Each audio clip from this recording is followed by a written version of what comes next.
Hey everyone, and welcome back to the channel. In this video, I would like to walk you through how I built some steel shooting targets from scratch. For some time, I've been just shooting used water bottles as they are cheap and they explode when you shoot them. However, filling them up, placing them in the pasture, and then having to pick them up after shooting gets a little tedious. So after doing some research online, I determined I could build some cheaper than I could buy. So to get started, I grabbed some old OSB scrap and created templates for what size targets I was looking for. I did a cost analysis before I started this project, determining what size of AR 500 steel I should use to generate plenty of shooting targets while not completely going overboard.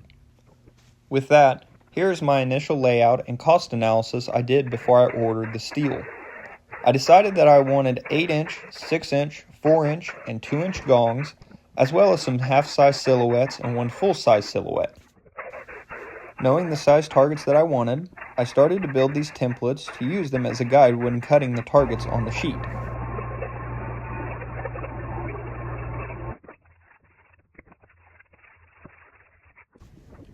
Soon after, I was able to pick up the 3x6 steel sheet.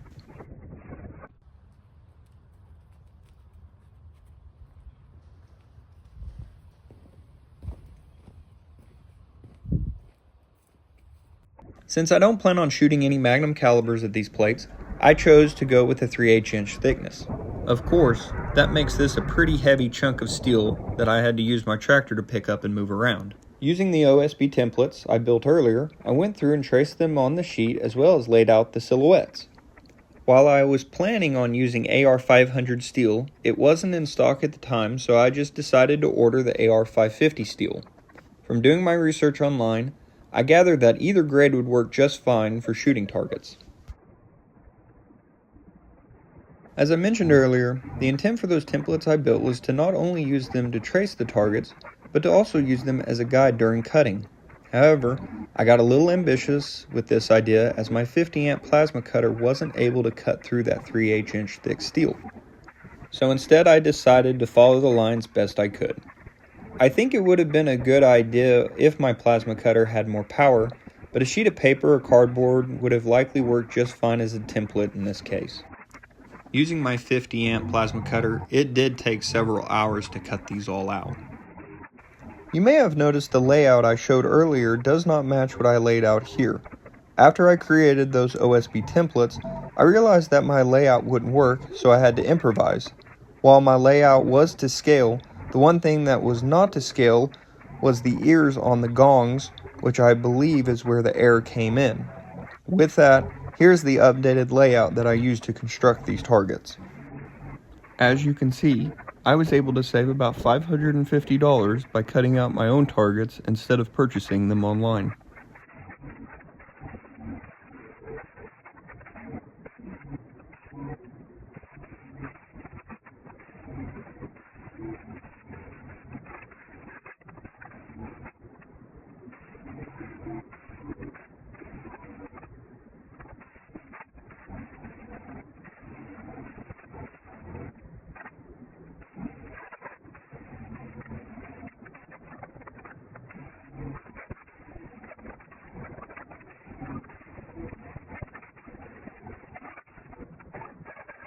Because my plasma cutter setup isn't necessarily the best in the world, or even remotely close, I did have to do quite a bit of chipping and grinding to get these to a good spot.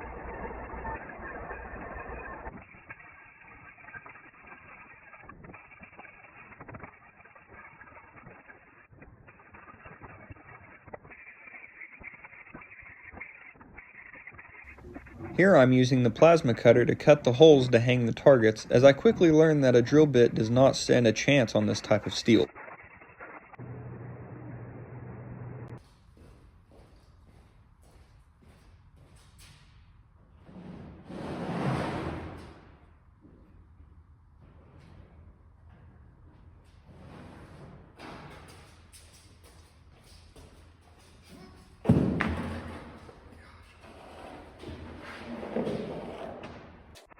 So on to how I plan on hanging these steel targets.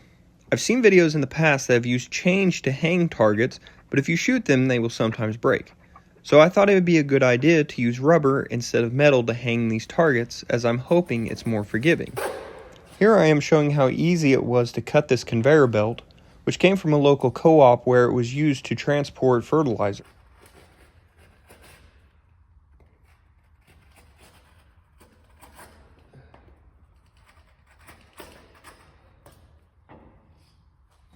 I was able to get this for free, as after these belts are wore out, they are replaced.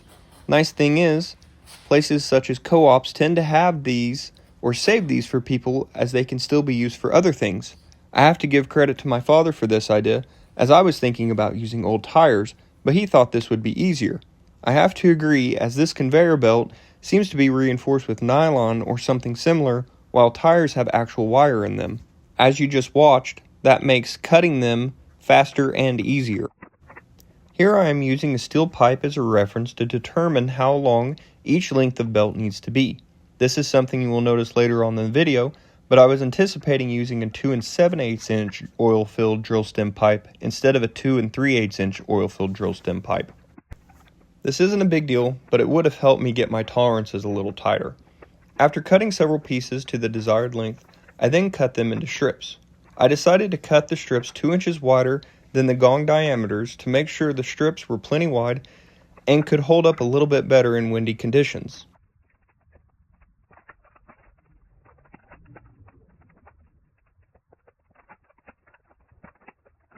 Afterwards, I pre-drilled 2 holes in each strip so I wouldn't have to do it in the field.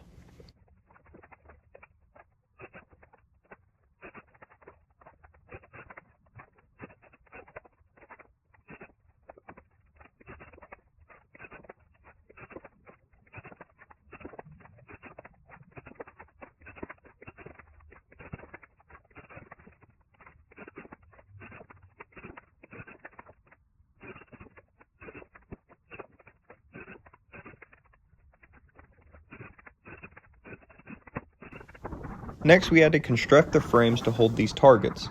I decided to make these frames 6 foot tall and 6 foot wide. To echo what I said earlier, we used 2 3/8 inch drill stem pipe for this and concreted them in 3 foot deep. We did overbuild these frames, as they will be in the pasture with cattle, and if you've ever been around cattle before, then you know that they love to rub on things, especially things you don't want them rubbing on.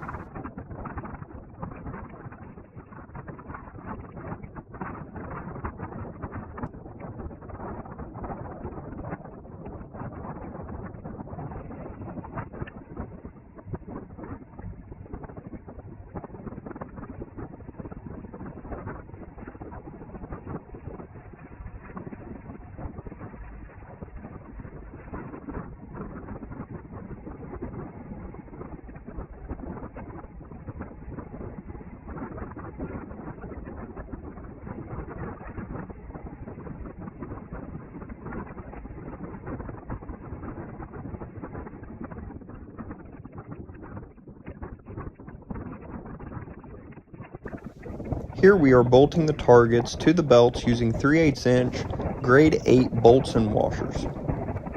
I decided to use grade 8 bolts as they are harder and have a higher probability of being hit by a bullet. Now, will this prevent the target from falling down if struck on the bolt head?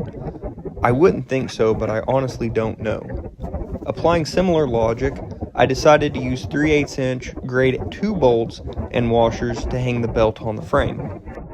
After it was all said and done, I was able to cut out 30 targets and erect 10 frames at varying distances. While people tend to enjoy steel targets for their durability, they also like the sound when struck by a bullet, so they know when they hit the target. So I thought I would create a short clip of what it sounds like on these targets I made. This is 8 inches at 150.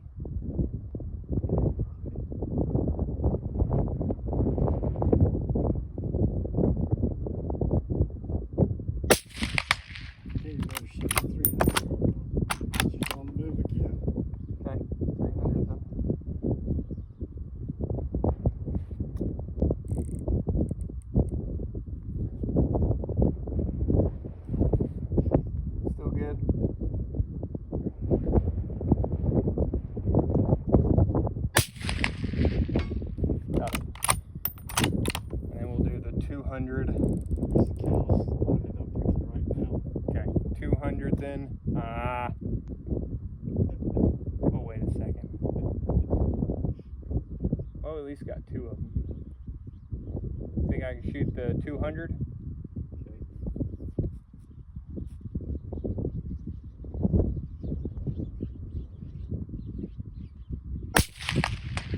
Got it. Hey everyone, hopefully you enjoyed the process of watching me make these targets. As always, I like to end a video with some lessons learned if I have the time, and this one I did want to make time for. This was a really neat build, but let's go through some of the lessons learned. So one of the first things is these right here have started to look a little bit better. They look a lot cleaner. I guess I should get it in the video. These look a lot cleaner edge cuts out in the field out here with the dirt and water and everything else. But it'd have been nice if I probably would have had a little bit better of a welder, or I'm sorry, a plasma cutter. I had a 50, I believe that's a 50 watt, and I was running it on 240 volt. It worked for this application, but if you wanted something that looked really good, really professional, I'd recommend a better quality plasma cutter, but it did end up working really well. The other thing, you can see it on the back side here, is one of these is missing, the other one's about to be missing. This is the target at 150 yards, and went through here and put these bolts on. I can't remember, it'll be in the description below, but we put these bolts on, and these washers right here, just, they're not big enough. Should have went with larger washers to give them more area here, because if you hit it up in the corners or anything like that, found it's just going to have this pull out. This one right here is that 2-inch target, and I think it was the first shot I hit it, it just blew it completely off. And it wasn't that it tore, you can see that it didn't rip or anything, it's just that it pulled out those bolts. So the last thing that I can think of is, you can see this orientation here. Everything's kind of scooted to the right, lots of south winds here. Ideally, we would get these moved over as such, something kind of like that. And could probably come in here and just put something simple like that reinforcing steel or something, just something to tack up here to prevent these from moving back and forth. But anyway, this one's definitely the worst looking one out of the three we were able to put up. The other two are up here, and we'll move up here and look at these as well real quick.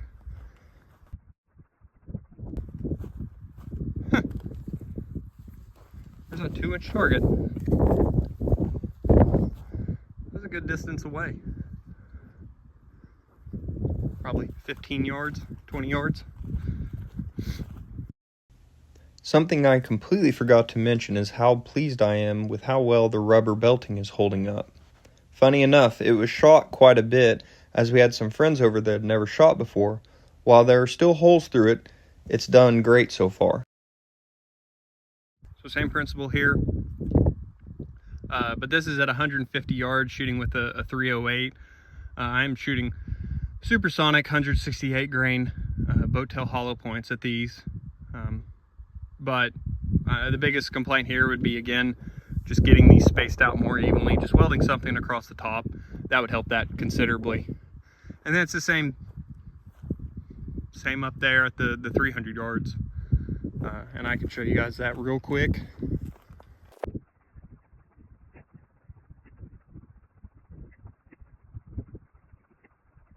So this is at 300 yards. This is what the 8-inch and the half-size silhouette look like. So anyway, hopefully you guys enjoyed the video, and I'll see you in the next one.